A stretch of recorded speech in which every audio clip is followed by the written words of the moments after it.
Vamos lá, então.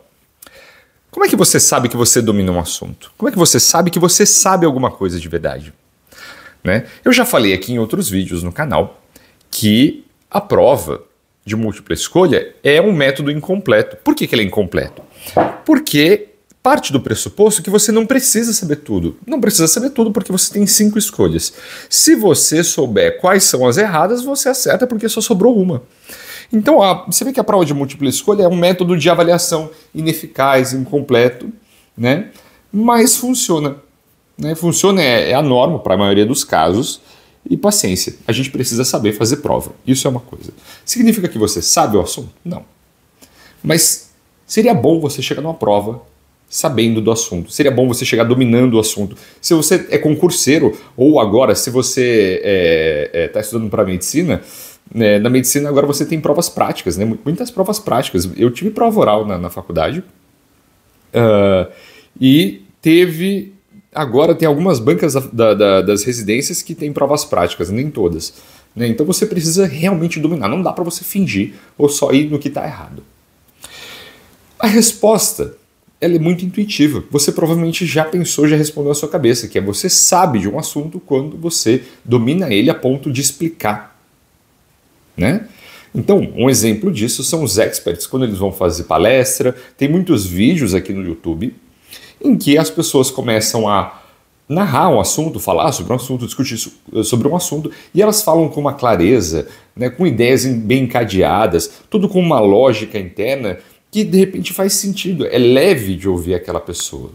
Né? Isso são marcas de pessoas que dominam bem o assunto. Por quê? Porque aquele assunto foi tão já explorado, aquele assunto foi esmiuçado, ele já abordou diversas instâncias daquele assunto, de modo que não importa para qual direção você leva ele dentro daquele assunto, ele pode ou se deparar com uma ideia nova e aí tentar discutir aquilo dentro do conhecimento dele, mas de forma geral ele conhece as múltiplas instâncias e o que ele não conhece ele consegue trazer para a realidade dele. Isso é uma marca de uma pessoa que domina um assunto. A exceção disso são aqueles charlatões que são muito eloquentes. Eles conseguem falar muito bem, ter uma oratória muito boa, e aí eles conversam sobre praticamente qualquer coisa, mas você vê que são ideias genéricas, não se aprofundam, não tem referência, usam sempre palavras difíceis, né? Para tentar dar um ar de autoridade, quando isso nada mais é do que pedantismo, né? Por definição, pedantismo é aquela pessoa que tenta impressionar com um conhecimento raso assim, de alguma coisa. Vou ajustar a luz aqui. Com um conhecimento raso de alguma coisa. Né? E o fato de você dominar alguma coisa, dominar um assunto e conseguir explicar com palavras simples, né? É a marca de alguém que domina um assunto, é a marca de alguém que sabe de um assunto. E quem popularizou essa ideia, obviamente não fui eu, jamais eu pensaria em popularizar isso. Na verdade, eu uso isso como técnica, mas eu li sobre isso a primeira vez quando eu estava lendo sobre o Richard Feynman, que foi um dos físicos famosos, porque ganhou Nobel nos anos 60, né? E que também estava envolvido ali na criação do projeto nuclear norte-americano, né? Se eu não me engano. Mas ele ficou mais famoso porque ele criou não, né? Acho difícil que ele tenha criado, caramba. Mas ele popularizou essa técnica que ficou com o nome dele, que se chama técnica de Feynman, né? Ou Feynman Technique, não importa. Né? A ideia dele é simples. Se você é incapaz de explicar um conceito com palavras simples, com ideias simples, como se estivesse explicando para uma criança, você não domina aquele assunto. Né? Qual que é a lógica por trás? Vamos lá, vamos tentar desconstruir isso para você entender e depois eu vou te ensinar como é que você vai aplicar isso nos seus estudos. Porque foi assim que eu apliquei na minha faculdade, no meu curso, foi assim todas as vezes que eu consegui tirar uma nota boa. 10 de 10 vezes que eu tentei fugir disso, eu dancei, eu tirei uma nota ruim, eu me fudia, né? Porque eu estava tentando contornar a lógica básica do assunto. Então vamos esmiuçar essa técnica. Qual que é o pressuposto dela? Quando você consegue entender um assunto de forma a criar analogias para explicar ele muito bem, você consegue dominar ele. Né? É isso que é o pressuposto da técnica. Por quê? Se você consegue pensar em analogias, se você consegue pensar em metáforas, usar, não importa, figuras de linguagem de forma geral, para conseguir explicar aquele assunto e simplificar aquele conceito, a sua versão mais básica, a sua ideia mais básica, de maneira que até uma criança consegue entender, significa que você conseguiu entender e extrapolar aquele conceito, né? Não só dentro daquela área do conhecimento, mas para outras áreas do conhecimento, né? Ou seja, você tem um tal domínio daquilo que você consegue translocar aquela ideia, o mecanismo, para outras áreas, para outras instâncias da vida, de maneira análoga, né? De modo que fique sempre muito intuitivo. A primeira vez que meio que caiu a ficha, assim, para mim uma vez, por acaso também foi numa lição de física, né? E eu estava no cursinho, e um professor de física estava tentando explicar para a gente o conceito de corrente elétrica e resistência e tal, e eu não entendia por nada. Porque é um conceito muito abstrato você imaginar os elétrons e não sei o quê. Até que ele falando de corrente, uma hora ele começou a falar que você tem que imaginar um tubo passando água, e aí você tem alguma coisa que impede da água passar, e falando que isso era resistência. Quer dizer, olha como ele criou uma imagem paralela, né, usando uma ideia simples, que é um tubo com água, que, porra, para mim é mais fácil de imaginar do que os elétrons, sacou? Para explicar o fluxo de energia, né? Tenta fazer isso na sua área do conhecimento. Claro que na medicina é um pouco mais fácil de fazer, e eu posso falar da medicina porque é a minha área do conhecimento, é muito mais fácil de fazer porque é muito concreto. Quer dizer, tá no corpo, né? Claro que chega um certo ponto que fica difícil de você começar a explicar, mas a analogia que eu sempre uso com todos os pacientes quando eu preciso é, por exemplo, e eu já falei isso aqui no canal, é usar a ideia dos fios elétricos também, para explicar a função dos nervos, né? Que se você tem uma lesão nos nervos é como se estivesse cortando ou tipo tá tirando um pedaço do fio elétrico e aí o sinal fica fraco, não acende a luz ou não liga a geladeira, é a mesma coisa que acontece no seu corpo, né? E as pessoas entendem, falam, doutor, isso faz sentido, né? Porque como é que eu vou explicar? Caramba, é uma doença que, porra, afeta os, como é que se diz? A aquaporina 4 do... Não, pelo amor de Deus, né? Tipo assim, fica difícil de explicar essas coisas. Tem que sempre trazer para uma ideia simples, né? Você conseguir fazer esse tipo de coisa no seu estudo, né? Não só, eu acho que explora a sua criatividade, te permite criar aquela gordurinha para você lembrar, né? Porque afinal de contas a sua memória, a sua memória tem vários tipos de memória, né? Tem a memória procedural, tem a memória episódica, né? Mas a sua memória, ela depende muito de o quão profundo aquilo está na sua cabeça. Quantas analogias você consegue correlacionar? Quantos caminhos diferentes, né, o seu cérebro precisa fazer ou pode fazer para chegar na mesma conclusão, né? Se você só repete em uma só ideia, que é o decorar, beleza, você tem aquilo bem forte, aquela linha bem forte. O problema é que se aquilo falha, fodeu. Você não tem outro caminho para chegar naquela ideia. Então se você está no meio da prova, por exemplo, né? E você só decorou aquela merda de um jeito. E você decorou, você não entendeu, você decorou, você criou um caminho, tá, dos seus neurônios, e aquele caminho falhou, esquece, você não vai lembrar. Agora, se você tem outros caminhos que fazem você chegar naquela ideia, tá fácil. Você tem, de repente, uma teia de conhecimento que te leva para o mesmo lugar, né? Isso, na verdade, já é a resposta para o próximo tópico que eu queria abordar, que é como é que faz, então, para você aplicar isso nos seus estudos. O que eu fazia? Existe uma série de técnicas, tá, de estudo, que quase todos eles, assim, que eu conheço, pelo menos, e eu estudei bastante isso, porque me interessa particularmente como é que a gente estuda, e é por isso que eu criei esse canal, me interessa a neurociência do aprendizado. Existe uma série de técnicas até de anotação, né?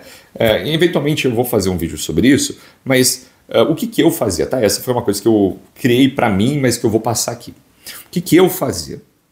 Eu estava assistindo a aula, isso tá errado, eu já estou avisando, tá errado, não faça isso. Mas o que eu fazia?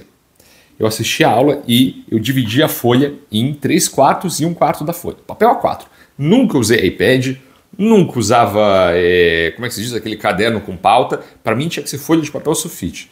Por quê? Porque eu gostava de desenhar, eu gosto de fazer os esquemas e tal. Estou assistindo a aula, dividi em 3/4 à esquerda, 1/4 à direita. Então 3/4 eu estava anotando a aula ali, a coisa que o professor falava, né, e isso está errado. Agora 1/4, aquela coluna à direita, eu deixava só para fazer pergunta, né? Eu deixava só para fazer pergunta. Então, por exemplo, uma coisa, eu nunca vou esquecer, porque essa foi uma matéria assim, que eu quase tomei um pau, E quando eu comecei a aplicar, foi quando virou a chave para mim, que foi quando eu comecei a aplicar essa técnica, minha nota foi, eu posso mostrar eventualmente em algum vídeo, mas a minha nota passou de, eu acho que eu tinha tirado 5,5, eu precisava tirar 9,5 para passar, uma coisa assim louca.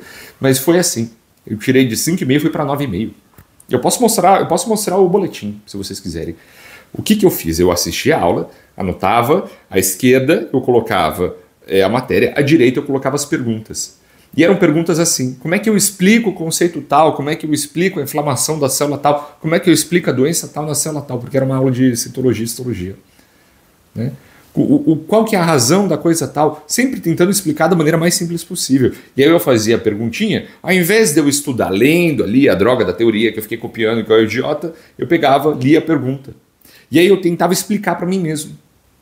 Né? E quando eu tentava explicar, eu via que eu precisava estar dominando. Então eu voltava ali da minha anotaçãozinha da matéria, lia de novo a anotação, ficava pensando em que maneira que eu consigo explicar isso para mim mesmo, de jeito simples, tá? Para eu conseguir entender. E aí eu tentava explicar, até que uma hora, porra, a coisa começava a fazer sentido. Porque eu estou tentando quebrar aquele conceito, eu estou tentando desconstruir aquela ideia complexa, aquele castelo de conceitos construídos, né? Em peças menores para eles serem palatáveis, sabe? E é o que você tem que fazer com todas as suas matérias. Vamos dizer que, por exemplo, que você está estudando para o concurso público, tá? Eu nunca estudei direito, estou tentando aqui fazer uma analogia para ver se pega. Mas para você conseguir explicar bem o funcionamento de uma lei, você tem que ver a aplicabilidade dela. Né? E para você ver a aplicabilidade dela, você tem que conseguir dar um exemplo da porra da aplicabilidade dela. Então, como é que você pensa num exemplo simples da aplicabilidade daquela lei? Né? Como é que você pega, por exemplo, um conceito de português e você consegue explicar de um jeito simples? É difícil, mas você tem que sempre estar tentando explicar. Você só entende na hora que você explica. É muito do que eu faço aqui nesse canal, eu confesso, porque quando eu vou falando sobre um conceito de medicina, vocês podem olhar os meus vídeos anteriores. Quando eu falo sobre um conceito de medicina, vocês podem ver assim, que eu tenho um olhar, assim, eu estou olhando para cima, meio para baixo, assim, porque eu estou tentando achar qual que é o melhor jeito de explicar isso, qual que é a melhor analogia, qual que é o melhor paralelo que eu consigo traçar. É difícil. Mas depois que você vira a chave, aquilo ficou permanente na sua cabeça. Por quê? Porque, como eu disse, você não tem mais agora só um caminho para chegar naquela ideia, naquele conceito. Você tem uma rede de caminhos para chegar lá. Você tem 1000 conexões que você consegue explicar, você consegue usar para explicar a mesma ideia. Você tem analogias, metáforas, sempre. Né? E essa, de longe, talvez, a característica mais importante. É por isso que eu particularmente, tinha um problema com as aulas, teóricas, né? As aulas tradicionais. Né? Eu sempre quis ter passado, eu sempre quis ter passado, é duro, né? Eu sempre quis estudar numa faculdade com PBL. A minha não tinha PBL, né? Mas quando eu prestei vestibular, eu queria usar o PBL. Eu queria ter ido para uma faculdade onde tinha PBL, porque é onde eu me encontro melhor. Eu sei que muitas pessoas gostam, outras têm queixas, assim, não gostam, porque acham que o aluno fica muito solto, mas é onde eu acho, em que você aprende mais. Você é mais forçado a aprender de verdade, porque o resto é memorizar. E não vamos se enganar, para a prova, beleza, você precisa memorizar. Agora, para a sua vida, você precisa dominar. Né? Para a prova, idealmente você domina. Você precisa memorizar. Idealmente você domina. Para a sua vida, você domina. Então esse é o jeito que você usa para ver e estudar de modo a dominar um assunto. Para ver se você domina e para estudar de modo a você dominar. Né? Uma outra maneira, eu já vi isso ser chamado de ELI5, ELI5. Depois eu escrevo aqui embaixo, né? Que em inglês é um acrônimo das iniciais de Explain Like I'm 5, ou explique como se eu tivesse 5 anos. Né? É a mesma ideia. Você pega um conceito difícil e tenta explicar para outra pessoa como se ela tivesse 5 anos. Por quê? Porque você precisa esmiuçar aquele assunto, você precisa transformar aquilo numa coisa tão simples, né? Que se você consegue fazer isso, de repente você vê que você está tentando dominar diversas instâncias daquilo para conseguir explicar um conceito simples. Então eu vou fazer uma oferta aqui no final desse vídeo, uma sugestão para você que está estudando, porque se você está estudando, provavelmente você é um estudante de algum tipo, então tenta fazer isso. Pega um assunto, não faz isso com todas as suas matérias, não muda o seu jeito de estudar. Né? Pega um assunto, um conceito e tenta fazer isso. Ao invés de você pegar, ler a teoria só, e fazer o seu fichamento, que eu acho que é uma coisa improdutiva pra caralho, porque, porra, já tá escrito, por que você vai escrever de novo? Né? Não tem, você vai reescrever o livro. Para de fazer essa merda. Pega o livro, lê um conceito e aí tenta se explicar. Ou escreve, melhor ainda, escreve, né? Faz diagrama, faz desenhos, faz mapa mental, mas a ideia é, tenta explicar aquilo, explica. Pega aquilo e explica, né? E tenta fazer isso do jeito mais simples possível, até você conferir e ver que está certo. E aí você vai ver que não tem forma melhor de estudar do que essa. Porque se você explicou, você dominou aquilo. Claro, você vai precisar repetir aquilo muitas vezes. Eu não estou falando que você lê uma vez, você não estuda mais, acabou. Não. Né? Para a memória se fixar, como eu estava falando, né? Como se diz? O caminho que aquele impulso precisa fazer nos seus neurônios, ele precisa ser repetido para ser reforçado, até você criar essa rede. Mas você vai ver que ele é muito mais eficiente, muito mais ampla, muito mais rica de referências do que só decorar. Então tenta fazer isso. Essa é a minha proposta para você no final desse vídeo. Pega um conceito, e ao invés de você fazer a droga do fichamento e ficar gastando 1000 canetinhas, né, pega e se explica. Pega e se explica. Escreve, faz um diagrama, faz um desenho, mas se explica. E aí você vê se funciona. E você me conta aqui nos comentários. É isso. A gente se vê na próxima.